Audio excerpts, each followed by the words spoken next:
Okay, so this lesson is going to be talking about segments of chords, tangents, and secants. And hopefully the teacher has given you a foldable to use for your notes. And so I want you to take this document, and we've done foldables before. I want you to fold it long ways, hot dog style, so that the outside is blank and all of your circles and figures are on the inside. And so you'll fold it long ways, hot dog style. And then if you want, at the end of the lesson, you can cut the top section into the 3 sections that we'll be discussing today, so that those will make your little flappies like we've done in the past when we do foldable notes. But just a little overview, these are segments that happen in the circle. We give these segments special names. So a chord, hopefully everybody's familiar with a chord. A chord just has 2 points on the edge of the circle. So a diameter is a special type of chord because a diameter is a chord that goes through the center, okay? So these are chords. There's nowhere for you to write this in your foldable if you want to write it on the back, just that we're just refreshing our mind about this vocabulary. And so if you look at this figure that I have here on the board, you'll see the blue line here is a tangent line. We've already covered tangent lines. Remember, a tangent line is just going to touch one point on the very edge of the circle, okay? And the red line here is all the way across. If I let this red line go all the way across, this is a secant. This is a secant line. A secant line goes through the circle, okay? So it not only cuts through the circle at 2 places, but then it has an external segment that goes on the outside of the circle also. So he has an inside piece inside the circle and an external piece on the outside of the circle, whereas the tangent line just stops right there and doesn't have the internal piece. Okay, so it's, for this section, it's very important that you understand the difference between a chord, a secant, and a tangent line. So if you look at the very first section of your foldable, you'll notice here that what we have here is a chord and a chord, okay? Their intersection, add this to your notes. The intersection of the 2 chords is happening inside. Everything here is happening inside the circle. Okay, and you know me, you know how I like to color coordinate things. So this is what the book would give you, is this diagram here. And it tells you that to figure out the different lengths of the segments, you do EA times EB. All right? And so that's, you know, this piece of one chord times the other piece of that same chord. And you know how I like to color coordinate things. So if you have different color pens, what we're going to do is look at the other chord in a different color. And so then that will be equal, that length, that value will be equal to this piece of the other chord times the other piece of that same chord. So we're color coordinating here with the red and the green, and that's how you would solve that out. So if I do the examples on the other side, change my color here, then I see that I have this piece of this chord times this piece of that same chord will be equal to this piece of the other chord times the other piece of that same chord. And we're just going to solve this equation, okay? X times 3, we can think about that as 3x. You're more familiar seeing the coefficient in front. 4 times 6 is 24. And we're going to solve for x, and so I'm just going to divide by 3 and get that x equals 8. Now we're going to spice it up a little bit and have some variables in there when we do this. And so if I start off saying this piece of the first chord times the other piece of that same chord will be equal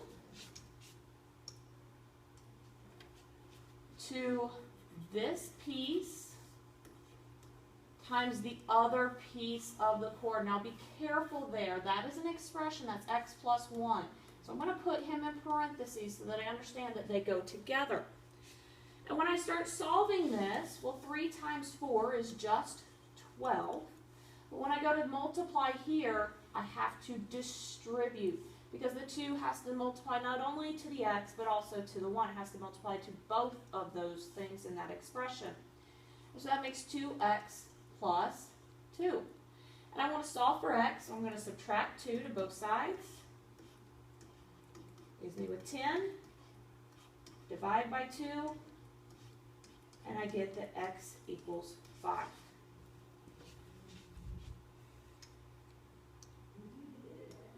The next one here is called a secant and secant. We have 2 secant lines happening here. Notice that their intersection, the intersection here, is happening outside of the circle.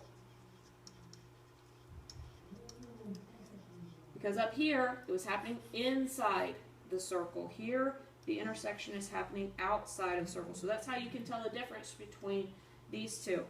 Now, I'm not a super huge fan of how they've color coordinated this. The way I'm going to do it, I'm going to keep this piece in red here. The EA is red. That is my outside piece.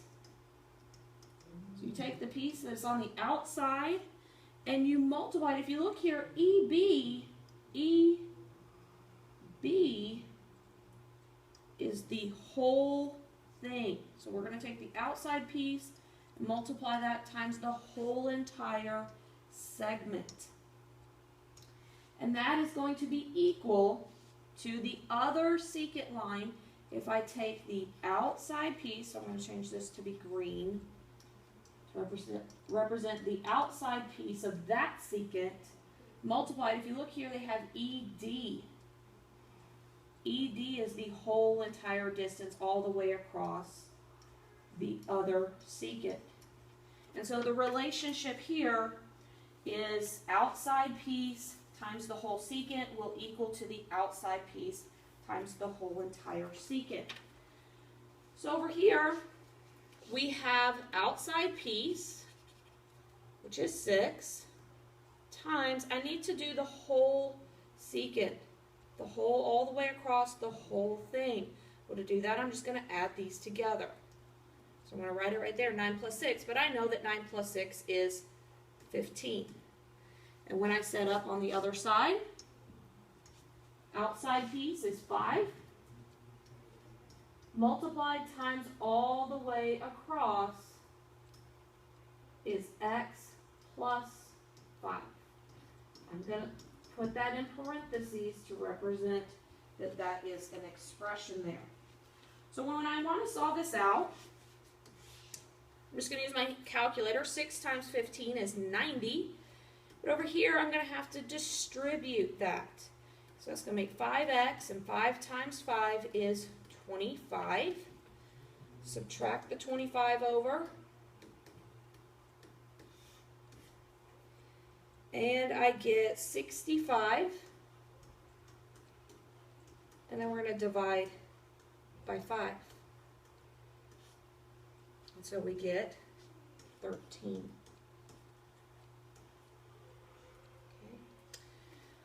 This next one here, when I started working this one out, this one requires a little bit more algebra than I really wanted to get into.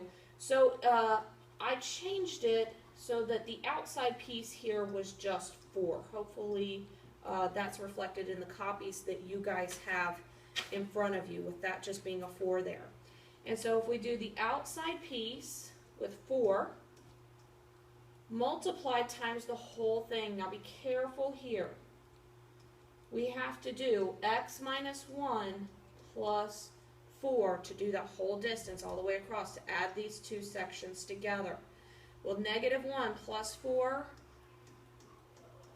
makes a positive 3. So that's how that's going to look for the outside times whole for this guy. Change colors real quick. Outside piece here is 3 times the whole. Again, be careful here. We have to do the x plus 2 that's inside plus the 3 that's on the outside, and that's going to make the expression x plus 5. So there's a lot of algebra here. We have to distribute this 4. 4 times 3 is 12. We have to distribute this 3. 3 times 5 is 15. Now we have x's, we have variables on both sides of the equation here. I'm going to subtract this 3x so we can go over here and hang out with his buddy 4x. 4x minus 3x is just 1x. Bring down the 12. Bring down the 15. I'm going to subtract 12 to both sides and get that x equals 3. So that's for chords and secants. The last section we're going to do today is tangent and secant. Notice, okay, that here their intersection is on the outside of the circle again.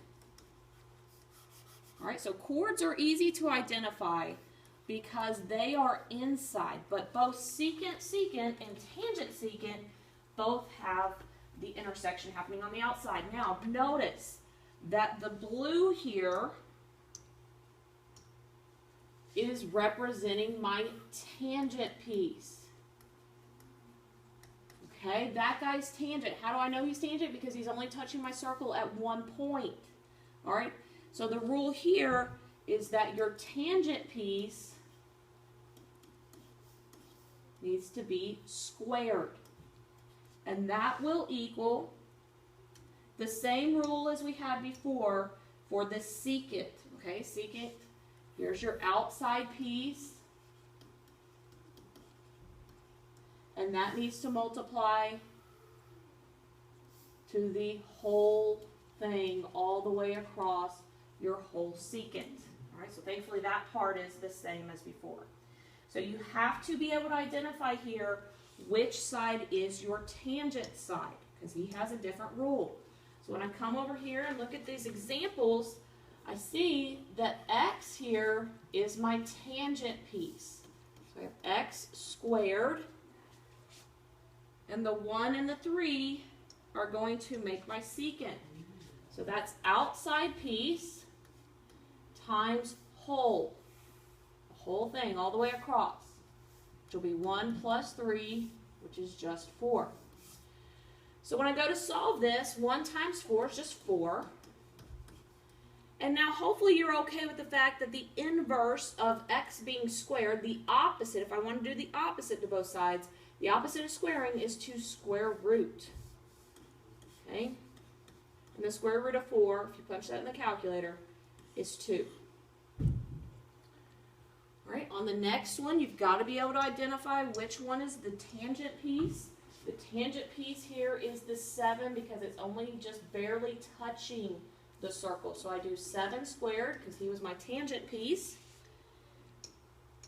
And then for my secant, I do the outside piece times the whole thing. Be careful here. Whole thing is x plus 5. That's an expression.